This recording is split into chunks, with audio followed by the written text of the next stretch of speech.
عظمت مصطفیٰ۔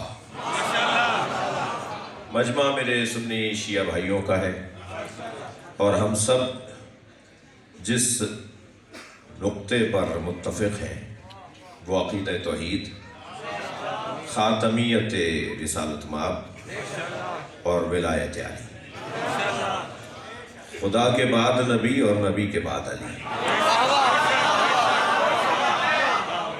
عرض کیا تھا کہ غدیر خم کے سفر میں سراب کوئی نہیں، ہر رستے میں دھوکہ ہے مگر علی کے رستے میں دھوکہ نہیں۔ غدیر خم کے سفر میں سراب کوئی نہیں، خدا نبی کا علی کا جواب کوئی نہیں۔ اور ہزار ذرے مگر آفتاب کوئی نہیں، ہزار ذرے مگر آفتاب کوئی نہیں، تراب سب ہے مگر وہ تراب کوئی نہیں۔ اور عرض کر رہا ہوں کہ خدا کے بعد نبی اور نبی کے بعد علی، خدا کے بعد نبی اور نبی کے بعد علی، اس ایک بات سے روشن کتاب کوئی نہیں۔ سب سے واضح روشن عقیدہ کہ اللہ، اللہ کے بعد رسول اللہ، رسول اللہ کے بعد علی۔ لہذا گفتگو قرآن سے ہو رہی ہے تو اللہ کی ہی بات ہو رہی ہے، اور اللہ کی بات میں جس کی بات ہو اسے مصطفیٰ کہتے ہیں۔ یعنی یہ طے ہے کہ قرآن عاشق اور معشوق کی گفتگو ہے۔ یہ طے کرنا بہرحال مشکل ہے کہ عاشق کون ہے اور معشوق کون ہے۔ اب میں کیا کروں کہ یہ لفظ اتنا بدنام ہو گیا کہ معمولاً ممبر سے بیان نہیں ہوتا، اور لوگ کہتے ہیں جی مجلس میں عشق کی بات، جبکہ انہیں بتایا جائے کہ مجلس ہی تو عاشقوں کی جگہ ہے۔ اگر کسی کو عشق سمجھنا ہے تو اسے کربلا آنا ہوگا۔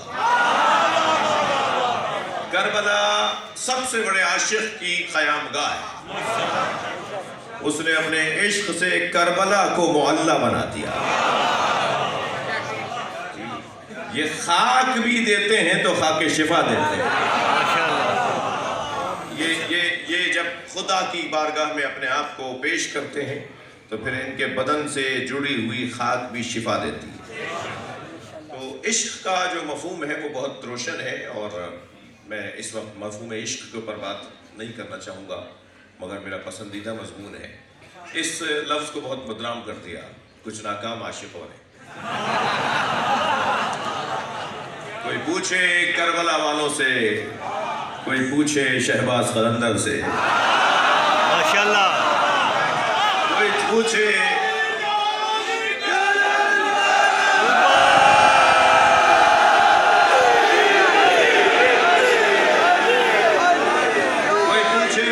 شاہ عبداللطیف بھٹائی سے، کوئی پوچھے امام بری سے، کوئی پوچھے شاہ شمس تبریز سے، کوئی پوچھے حضرت عبداللہ شاہ غازی سے، اور حضرت عبداللہ شاہ غازی جیسے جہاں گھڑا بھرتے ہیں کوئی پوچھے بی بی پاک دامنہ سے۔ یہ سارے اور پھر تھوڑا سا اور اگر وسیع ہو جائیں تو کوئی اجمیر شریف جا کر پوچھے کہ عشق کسے کہا جاتا ہے، کوئی دہلی میں جا کر پوچھے کہ عشق کسے کہا جاتا ہے، کوئی افغانستان چلا جائے وہاں بھی عاشقوں کی زمین ہے، مگر یہ جتنے بھی عاشقوں کی زمین ہے نا وہ سارے شریف ہیں۔ سہون شریف ہے، دہلی شریف ہے، اجمیر شریف ہے، مگر نجف اشرف ہے۔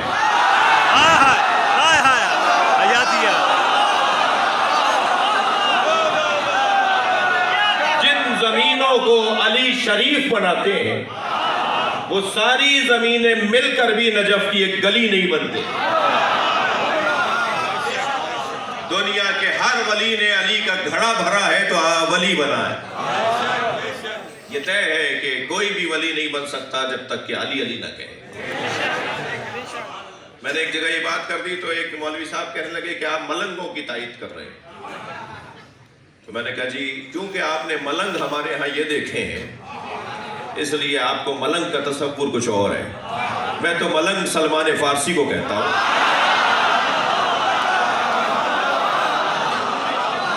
میں تو ابو ذر غفاری کو علی کا ملنگ کہتا ہوں۔ چونکہ کچھ ناکام عاشقوں نے لفظ عشق بدنام کر دیا تو سب کہنے لگے صاحب عشق کا تو یہ مطلب ہے، عشق کا یہ مطلب نہیں ہے۔ اقبال کہتے ہیں بے خطر کود پڑا آتش نمرود میں عشق، یہ ابراہیم نہیں کودے تھے آگ میں، یہ عشق کودا تھا۔ بے خطر کود پڑا آتش نمرود میں عشق، عقل ابھی محو تماشائے لبے بام رہی۔ عقل تو چھت پہ کھڑی دیکھتی رہی، چھت پہ کھڑی دیکھتی رہی، اور عشق آگ میں کود گیا۔ میں یہاں دیکھ رہا ہوں خاص طور پہ یہ والا حصہ، وہ حصہ، یہاں کچھ تھوڑا بہت چین سے بیٹھے ہیں دوست، باقی اس طرف والے لوگ ذرا تنگی میں بیٹھے ہیں، وہاں والے میرے عزیز تو کھڑے بھی ہیں اور جگہ بھی تنگ ہے، تو بہت سے دوستوں کو تو پہلو بدلنے کی جگہ نہیں مل رہی، مگر ان کے بدن کو تکلیف ہو رہی ہوگی، روح کو غذا مل رہی ہے۔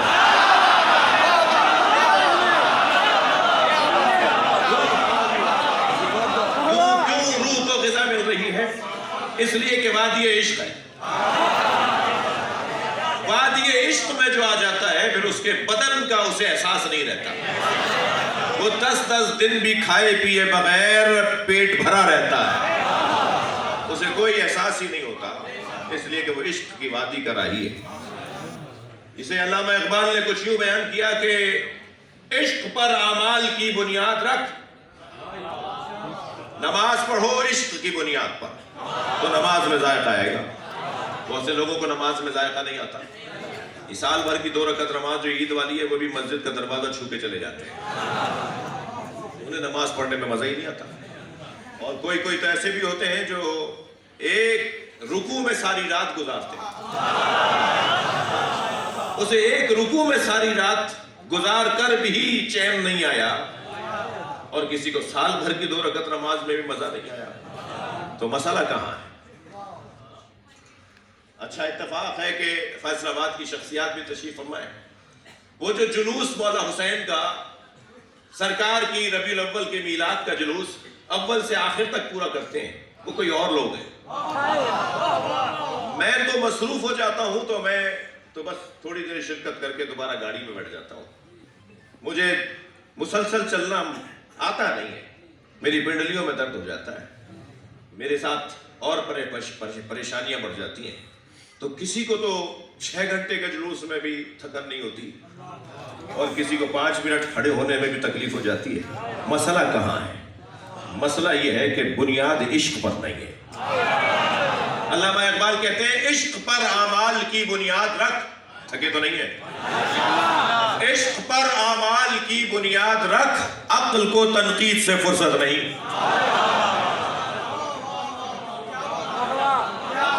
عقل تو کیوں، کیسے، ایسے، ویسے، ان، من، اگر، مگر، عقل تو جمع تفریق کرتی ہے، یہ ابھی جمع تفریق میں لگے ہوئے ہیں، ابراہیم آگ میں کود گئے۔ یہ جو عشق کی وادی ہے نا، یہ اس وقت تک ممکن نہیں ہے جب تک عاشقوں سے دوستی نہ ہو۔ کائنات کا سب سے بڑا عاشق سرکار کی ذات، اب میں نے جملہ کہا تھا اسے بہتر کر رہا ہوں، قرآن عاشق و معشوق کی گفتگو ہے، میں کیسے طے کروں کہ عاشق اللہ ہے یا معشوق اللہ ہے؟ بہت دیر غور کرنے کے بعد میں ایک نتیجے پہ پہنچتا ہوں کہ جب یہ احمد ہوتے ہیں تو عاشق ہوتے ہیں، جب محمد ہوتے ہیں تو معشوق ہوتے ہیں۔ یہی فرق ہے احمد اور محمد کا، کبھی یہ عاشق ہو جاتے ہیں، کبھی وہ عاشق ہو جاتا ہے، اور جب یہ عاشق ہوتے ہیں تو ان کا رنگ کچھ اور ہے، اور جب وہ عاشق ہوتا ہے تو اس کا رنگ کچھ اور ہے، اسے سوائے محمد کے کوئی نظر نہیں آتا، انہیں سوائے اللہ کے کوئی نظر نہیں آتا۔ لہٰذا وہ اللہ جو نبی کو دیکھ کر کہتا ہو عینیک اذنیک رجلیک جنبیک، اے میرے حبیب تمہارے 2 پیر، تمہاری 2 آنکھیں، تمہارے 2 کان، اے میرے نبی تمہارے 2 ہاتھ، اے میرے حبیب کبھی بستر پہ آرام بھی کر لیا کرو۔ کیا لب و لہجہ ہے، تمہیں لیلا الا قلیلا، تمہارے پیروں پہ تو برہم آ جاتا ہے، کبھی بستر پہ بھی چلے جایا کرو۔ ہم سے تو کہتا ہے کہ مصلی پر آ جاؤ، نبی سے کہتا ہے بستر پہ آ جاؤ۔ یہ عاشق و معشوق کی گفتگو، جس کو نبی کی کملی اچھی لگتی ہو، تمہیں نبی کے بچے اچھے نہیں لگتے، اللہ کو نبی کی کملی اچھی لگتی ہے۔ وہ جس انداز سے ایک صلوات پڑھے گا.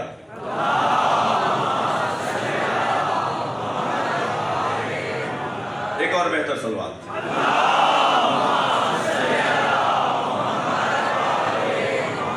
صلوات تو ایسی نہیں ہو رہی جیسے ہونی چاہیے.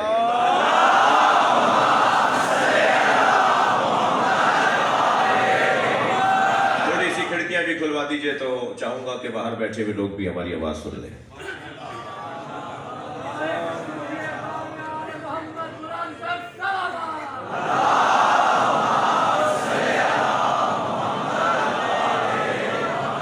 بات آگے بڑھے. ماشاءاللہ. میں نے ابھی محفل شروع نہیں کی ہے. میں احساس کر رہا ہوں کہ بہت دیر بھی نہ ہو جائے اور محفل بھی سال میں ایک دفعہ ہی آتی ہے. یہ وہ محفل ہے جو سال میں ایک دفعہ آتی ہے اور میں آپ کے سب کے چہروں کو کھلا ہوا دیکھ رہا ہوں. کوئی یہاں مرجھائی ہوا پھول نہیں ہے, سارے کھلے ہوئے پھول ہیں. اور آج ویسے ہی مسکرانا ہے اس لیے کہ کعبے کی دیوار بھی مسکرا رہی ہے.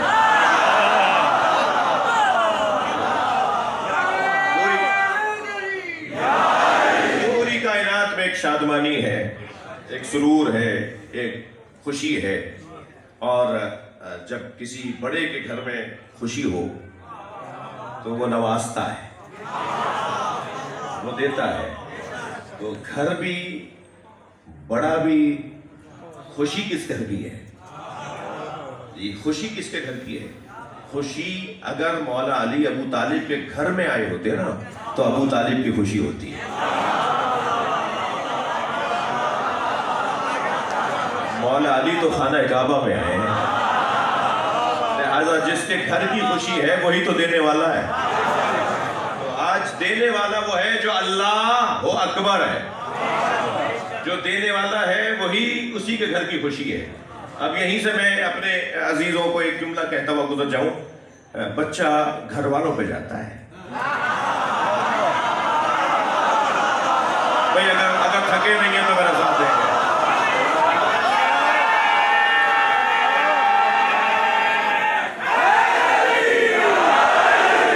بھئی آپ تو دیکھ کر بتا دیتے ہیں نا, ارے بھائی شیر کا بچہ تو شیر ہوتا ہے, بڑے لوگوں کا بچہ بڑا ہوتا ہے. بھائی یہ فلاں گھر کا بچہ ہے. ہمیشہ بچہ گھر والوں پہ جاتا ہے. تبھی تو ید اللہ, عین اللہ, لسان اللہ, اذن اللہ, جنب اللہ, وجہ اللہ, حجت اللہ, ولی اللہ. میرے مولا کا پورا وجود اللہ نے لے لیا. دو چیزیں رہ گئی, گوشت اور خون.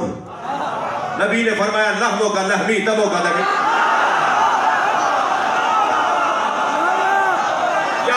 تمہارا خون میرا خون ہے, تمہارا گوشت میرا گوشت ہے. میرے محترم سننے والے اب میرے ساتھ ہیں تو ایک جملہ کہہ رہا ہوں. علی مولا آدھے منسوب ہو گئے اللہ سے, آدھے منسوب ہو گئے نبی سے. جو آدھا آدھا تقسیم ہو کر منسوب ہو جائے وہ جز اور جز بن جاتا ہے, اور جو جز اور جز بن جائے وہ اللہ نہیں ہوتا.